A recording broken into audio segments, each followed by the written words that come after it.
उसका ticket cut गया है। लेकिन बात गुजरात की कर लेते हैं, जहां 10 चेहरे रिपीट हुए हैं और 5 का टिकट काट दिया गया है। ये वो पूरे आंकड़े हैं अलग अलग प्रदेशों के, जहां पर पहले किसे रिपीट करना है और किसे आउट करना है ये तय कर लिया गया। लेकिन आप सोच रहे होंगे कि आखिर ये तय कैसे किया गया होगा कि किसे रिपीट करना है, किसे हटाना है, क्या फॉर्मूला रहा होगा। जरा वो फॉर्मूला चलिए आपको जल्दी से अब हम बताने वाले हैं, क्योंकि आपके लिए समझना बहुत जरूरी है कि आखिर क्या पूरा फॉर्मूला सेट करने के लिए वो पैरामीटर्स रखे गए थे। देखिए आप समझिए, जब प्रधानमंत्री ने मंत्रणा की तो मंत्रणा करने के बाद ये जो सीक्रेट फॉर्मूला जो हम आपको दिखा रहे हैं अंदर की खबर में, 3 वे फीडबैक फैक्टर है ये, जिस पर प्रधानमंत्री ने सोच समझ के सब कुछ तय किया। सबसे पहले जनता वोट देती है तो जनता का फीडबैक लेना है। नमो ऐप के जरिए लोगों से उनकी राय मांगी गई थी कि उनकी पसंद कौन है, वो किसे पसंद करते हैं। और फीडबैक सिर्फ उन नेताओं को ही लेकर नहीं मांगा गया था जो वहां पर सत्ता में है। दरअसल 3 लोकप्रिय नेता, उस इलाके के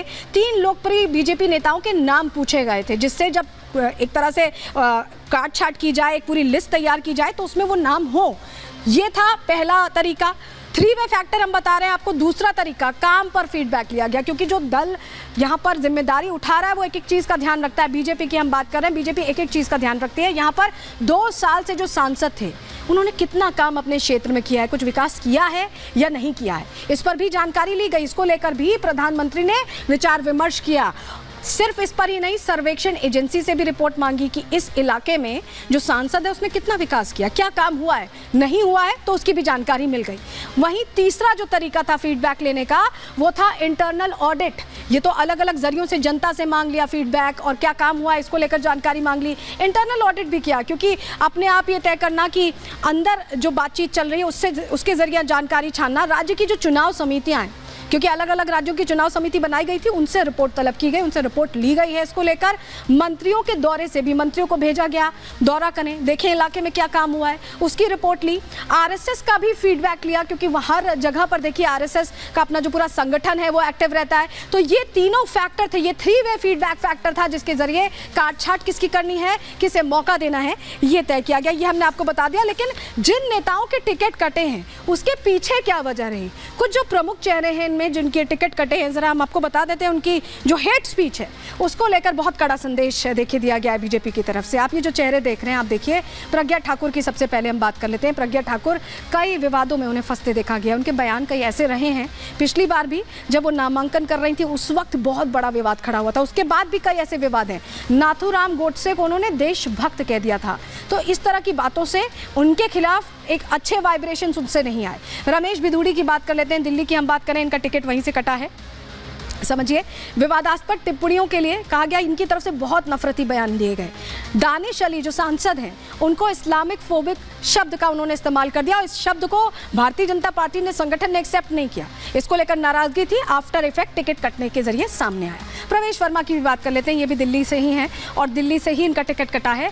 भड़काऊ टिप्पणियां, इन पर भी यही आरोप था कि ये भड़काऊ टिप्पणियां करते थे, जिसके चलते ये खूब सुर्खियों में रहे। लेकिन ये सुर्खियां भारतीय जनता पार्टी को पसंद नहीं आई। 2020 में शाहीन बाग में विरोध के दौरान इनकी तरफ से बहुत बड़ा बयान दे दिया गया था, विवादास्पद बयान दे दिया गया था। इन्होंने कहा था कि अगर भारतीय जनता पार्टी सत्ता में आती है, उस समय विधानसभा चुनाव के दौरान उन्होंने कहा था, तो प्रदर्शनकारियों को 1 घंटे में हटा देंगे। अब ऐसा क्या करेंगे, इसको लेकर संगठन की नाराजगी थी। 2022 में उन्होंने मुसलमानों के बहिष्कार की भी बात की थी, और क्योंकि भारतीय जनता पार्टी ये कहती है कि वसुदेव कुटुंबकम, तो ऐसे में किसी भी ये कहें कि धर्म को लेकर या जाति को लेकर अगर आप टारगेट करेंगे, हेट स्पीच देंगे, तो उसको लेकर कड़ा संदेश यहाँ संगठन की तरफ से क्लियर दे दिया गया है। लेकिन अभी भी यूपी के कई दिग्गज हैं जिनको लेकर स्थिति बहुत क्लियर नहीं हुई है कि आखिर उन्हें टिकट मिलेगा या नहीं होगा, क्योंकि अभी 51 सीटों का ऐलान किया गया, अभी तो सहयोगियों को भी सीटें देनी है। और तो ऐसे में ऐसे कौन कौन से नाम है जिन पर संशय है, जरा ये भी आपको हम बता दे सकते हैं, क्योंकि होल्ड पर कुछ लोग होते नजर आ रहे हैं। सबसे पहले बात रीता बहुगुणा जोशी की कर लेते हैं। प्रयागराज से कहा जा रहा है कि इनका टिकट कट सकता है। क्यों? क्योंकि 2022 विधानसभा चुनाव में इनका झुकाव समाजवादी पार्टी की ओर भरपूर देखा गया, जबकि ये थी भारतीय जनता पार्टी के साथ। बेटे ने इनकी सपा की सदस्यता भी उस वक्त ले ली थी। पहले ये चाह रही थी भारतीय जनता पार्टी से ही टिकट मिल जाए, लेकिन फिर रीता बहुगुणा का जो एक्शन था उससे पॉजिटिव वाइब्रेशंस नहीं आ रही थी। ऐसे में लग रहा है, अभी तो लिस्ट आएगी हालांकि, लेकिन इनका टिकट कट सकता है। संघमित्रा मौर्य की बात कर लेते हैं। बदायूं सीट को लेकर एकदम पसोपेश की स्थिति बनी हुई है कि इनको दिया जाएगा मौका या होल्ड पे रख दिया जाएगा, क्योंकि जो इनके पिता हैं स्वामी प्रसाद मौर्य, वो सनातन विरोधी धारा में बह रहे हैं, लगातार बयान देते हैं। आप बखूबी जानते हैं, बहुत बार राम मंदिर को लेकर लेकर, अलग अलग बातों को लेकर वो बयान देते रहे और बदलाव की ऐसे में पूरी संभावना संघमित्रा मौर्य को लेकर व्यक्त की जा रही है, बदायूं से लड़ रही हैं। वरुण गांधी की बात कर लेते हैं। वरुण गांधी को पीलीभीत से टिकट कटना तय लग रहा है। क्यों तय लग रहा है? कई बार उनकी तरफ से पार्टी विरोधी बयान दिए गए हैं। इसके अलावा एक और बड़ा रीजन है 10 जनपद। जी हाँ, जो इनका, ये भी गांधी परिवार से आते हैं और ऐसा लग रहा है कि गांधी परिवार की तरफ इनकी नजदीकियां फिर से बढ़ती दिखाई दे रही हैं। अब बात मेनका गांधी की कर लेते हैं। सुल्तानपुर से संभावनाएं इनकी कुछ कम हुई हैं। हालांकि इनकी नजदीकियां नहीं बढ़ी हैं, लेकिन मंत्री पद इन्हें नहीं मिला था इस टेन्योर में, तो उससे इनकी नाराजगी थी और ऐसे में इन्होंने पार्टी में सक्रियता कम कर दी, जिसका आफ्टर इफेक्ट हो सकता है कि मेनका गांधी को टिकट गंवाकर कहीं ना कहीं झेलना पड़ जाए। लेकिन आप समझिए, पहली लिस्ट में जो बीजेपी प्रत्याशी हैं उनको लेकर पूरा खुलासा हो चुका है। लेकिन आपने एक चीज नोटिस की होगी, इस लिस्ट में एनडीए नहीं है, यानी और दलों के नेताओं के नाम नहीं है। तो जो अगली लिस्ट आएगी उसमें अब फोकस इस बात पर है कि सहयोगी दलों को कैसे साथ लें और कैसे जीत का रास्ता तैयार करें। क्यों हम ऐसा कह रहे हैं, रिपोर्ट के जरिए देखिए और समझिए।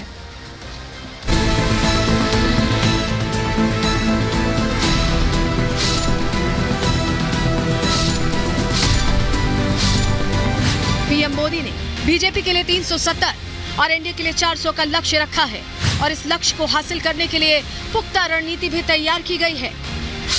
बीजेपी ने 195 उम्मीदवारों की जो लिस्ट जारी की है वो इसी रणनीति का हिस्सा है। माना जा रहा है कि हर सीट पर पुख्ता सर्वे के बाद ही इन 195 नामों पर मुहर लगी है। 400 में 195 के टारगेट को फिक्स कर दिया गया है। बची हुई 205 सीटों पर मंथन जारी है। बीजेपी ने पहली लिस्ट में उत्तर प्रदेश, झारखंड और पश्चिम बंगाल की सीटों पर प्रत्याशी उतारे, लेकिन बिहार का जिक्र नहीं किया। ऐसे में सवाल उठता है कि क्या बिहार में पेंच फंस गया है? तो ऐसा नहीं है। दरअसल बिहार से एनडीए में कई दल शामिल हैं और सभी छोटे बड़े दलों को बीजेपी साथ लेकर चलना चाहती है। यही वजह है कि बीजेपी सहयोगी दलों के साथ सीट शेयरिंग पर फाइनल चर्चा कर रही है। साथ ही जिताऊ प्रत्याशियों के नामों पर मुहर लगा रही है। सीट शेयरिंग के फॉर्मूले को समझने के लिए पिछले लोकसभा चुनाव पर नजर डालना जरूरी है। बिहार में पिछले लोकसभा चुनाव की बात करें तो बीजेपी और जेडीयू ने 17 सीटों पर चुनाव लड़ा था, जहां बीजेपी ने सभी 17 सीटों पर जीत दर्ज की, वहीं जेडीयू को 16 सीटों पर जीत हासिल हुई। इस बार एनडीए में 6 दल शामिल हैं। ऐसे में सीटों के बंटवारे को लेकर समीकरण बैठाने में थोड़ा वक्त लग रहा है। 6 दल होने की वजह से हो सकता है कि इस बार बीजेपी और जेडीयू को अपनी कुछ पुरानी सीटों पर समझौता करना पड़े। सूत्रों की माने तो 6 फरवरी को केंद्रीय चुनाव समिति की दिल्ली में बैठक है। इस बैठक के एक दिन पहले बिहार चुनाव समिति केंद्रीय समिति के साथ बैठेगी। इन 2 बैठकों के बाद बिहार में सीट शेयरिंग की तस्वीर साफ हो जाएगी। माना यह भी जा रहा है कि उम्मीदवारों की घोषणा के लिए एनडीए में कई सीटों की अदला बदली हो सकती है। सूत्रों की माने तो जीतन राम मांझी की पार्टी गया सीट पर दिलचस्पी दिखा रही है। वहां अभी जेडीयू का कब्जा है। वहीं उपेंद्र कुशवाहा काराकाट सीट चाह रहे हैं। इस सीट पर भी पिछली बार जेडीयू ने कब्जा जमाया था। गया काराकाट के अलावा मुंगेर, वैशाली और नवादा सीटों पर भी प्रत्याशियों के बदलाव के आसार हैं। हाजीपुर सीट पर चाचा और भतीजा यानी पशुपति पारस और चिराग पासवान दावा ठोक रहे हैं। ऐसे में एनडीए के सामने इन दोनों को मनाने का चैलेंज भी रहने वाला है। कहते हैं कि दिल्ली की सत्ता का रास्ता यूपी और बिहार से होकर गुजरता है। बिहार में जहां सीट शेयरिंग पर मंथन जारी है, वहीं यूपी में बची हुई 29 सीटों का समीकरण सेट किया जा रहा है। 6 फरवरी को होने वाली केंद्रीय चुनावी समिति की बैठक में इन 29 सीटों पर फाइनल मुहर लग सकती है। बीजेपी की केंद्रीय चुनाव समिति ने उत्तर प्रदेश में सहयोगी दलों को 5 सीटें देने का फैसला किया है। बीजेपी ने अपना दल एस के लिए मिर्जापुर और रॉबर्ट्सगंज, सुबह सपा के लिए घोसी, आरएलडी के लिए बिजनौर या बागपत सीटें रोक ली हैं। निषाद पार्टी के डॉक्टर संजय निषाद के बेटे प्रवीण कुमार निषाद को संत कबीर नगर से अपने सिंबल पर प्रत्याशी बनाकर सभी मिशन 80 को पुख्ता कर लिया गया है। बीजेपी जहां विकास और विश्वास के मुद्दे से एनडीए को चुनावी मजबूती दे रही है, वहीं आईएनडीआईए गठबंधन में सीट शेयरिंग पर फॉर्मूला अभी तक साफ नहीं हो सका है। विपक्ष मोदी को सत्ता से बेदखल करने का सपना तो देख रहा है, लेकिन ना तो उसके पास कोई चुनावी रणनीति है और ना ही जन कल्याण की नीयत। पटना में इकट्ठा हुए इंडी गठबंधन के नेताओं ने विकास की बात करने के बजाय पीएम मोदी पर जुबानी हमले किए। जब तक आप मोदी को नहीं हटाएंगे, इस देश में सुख और समृद्धि नहीं रहेंगी, लोकतंत्र नहीं बचेगा, संविधान नहीं बचेगा। बीजेपी से, आरएसएस से नहीं डरते और हम बीजेपी को, आरएसएस को यहां से हटा के इंडिया की सरकार बनाकर दिखाएंगे। ये नरेंद्र मोदी आजकल परिवारवाद पर हमला कर रहा है। ज्यादा संतान होने वाले लोगों को बोलता कि परिवारवाद है, परिवार के लिए लोग लड़ रहे हैं। तुम्हारे पास परिवार नहीं है और तुम्हारी माताजी जब, और तुम हिंदू भी नहीं है। चुनाव आते ही इंडी गठबंधन के नेता जहर उगलने लगते हैं। सियासी फायदे के लिए पीएम मोदी पर पर्सनल अटैक किए जाते हैं, लेकिन विपक्ष को इसका फायदा मिलने के बजाय नुकसान ही होता है। राहुल गांधी एक नॉन सीरियस पॉलिटिकल लीडर है, समझ गए? कुछ भी आए बोल देना है। पटना आए हैं तो कुछ ना कुछ तो बोलेंगे ना, तो उनके बोलने से ना हम परेशान हैं, ना इसको गंभीरता से लेने की आवश्यकता है। बीजेपी मिशन 400 के लिए पुख्ता रणनीति के तहत काम कर रही है। चुनाव में पिछड़ों और महिलाओं को भागीदारी दी जा रही है। देश को विकसित राष्ट्र बनाने का टारगेट सेट कर लिया गया है। वहीं विपक्ष पीएम मोदी पर पर्सनल अटैक करने की ओछी राजनीति का परिचय दे रहा है। अब देखना यह होगा कि विपक्ष ऐसी राजनीति करके क्या हासिल करता है। Bureau report, Republic Bharat. और आपने देखा होगा कि चुनाव आते ही ये भी हुआ कि बहुत से नेता अपनी पार्टी छोड़कर भारतीय जनता पार्टी में आए। तो आप ये भी जरूर जानना चाहते होंगे कि जो नेता आए उन्हें किन्हें किन्हें टिकट मिला है। तो चलिए वो जानकारी आपके सामने अब रख देते हैं। ये भी आपको बता देते हैं अंदर की खबर में। अब इस वक्त देखिए, सबसे पहले रितेश पांडे को आप देख रहे हैं अम्बेडकर नगर से यहाँ पर चुनाव लड़ने का मौका दिया। अगली तस्वीर रखेंगे, गीता कोड़ा की बात कर लेते हैं। सिंहभूम से इन्हें मौका दिया गया है। अगले प्रत्याशी की तस्वीर महेंद्रजीत सिंह मालवी की बात करें तो बांसवाड़ा डूंगरपुर से इन्हें मौका दिया गया है। और ज्योति मिर्घा को नागौर से यहाँ टिकट दे दिया गया है। ज्योतिरादित्य सिंधिया राज्यसभा से अब तक जाते थे, लेकिन अब जनता के बीच लोकसभा चुनावों में गुना से आने वाले हैं। प्रत्याशी राहुल लोधी की बात करें तो इन्हें दमोह से टिकट दे दिया गया है। कृपा शंकर सिंह को जौनपुर से टिकट दिया गया है। ये वो चेहरे हैं जिन्हें मौका दिया गया है। पी भरत को नागर कुरनूल से मौका दिया गया है। वहीं बीबी पाटिल को जहीराबाद से मौका दिया गया। वो चेहरे जिन पर भरोसा जाहिर किया गया है वो अभी आए हैं, लेकिन उन पर बड़ी जिम्मेदारी अब भारतीय जनता पार्टी ने दे दी है। लेकिन इस बीच एक और बड़ी खबर आपको बताएं, लगातार जहां चुनावी मोड में भारतीय जनता पार्टी नजर आ रही है, उसकी बड़ी जानकारी है कि प्रधानमंत्री मोदी ने मंत्री परिषद के साथ 7 घंटे से ज्यादा की बैठक की है। जो सरकार की योजनाएं हैं, आगे के रोड मैप है, उन पर प्रधानमंत्री ने विस्तार से गहन चर्चा की है। विकसित भारत 2047 के विजन पर भी यहां चर्चा की गई है।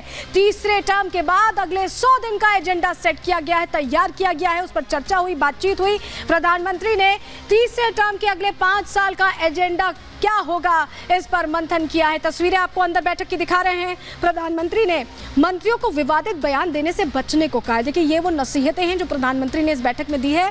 पीएम ने मंत्रियों से जनहित की योजनाओं की जो जानकारियां हैं वो लोगों तक पहुंचाने को कहा है। साथ ही प्रधानमंत्री ने डीप फेक से सतर्क रहने को भी कहा है। जिस तरह के वीडियोस फ्लोट होते हैं उसको लेकर उन्होंने खासतौर से डिस्क्लेमर दे दिया है। मंत्रिपरिषद के साथ 7 घंटे तक विचार विमर्श और मंथन